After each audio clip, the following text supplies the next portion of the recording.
Meaning of influence peddling. Influence peddling.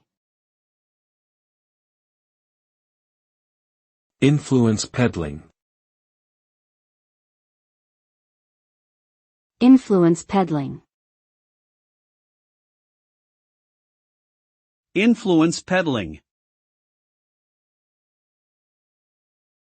Influence peddling refers to the use of one's position or power to gain favors or advantages through inappropriate means.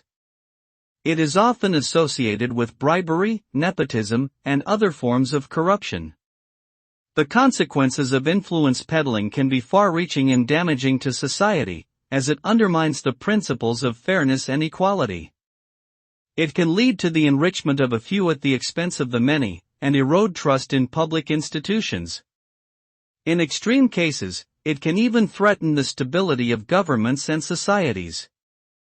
Therefore, it is important to combat influence peddling through transparency, accountability, and ethical leadership.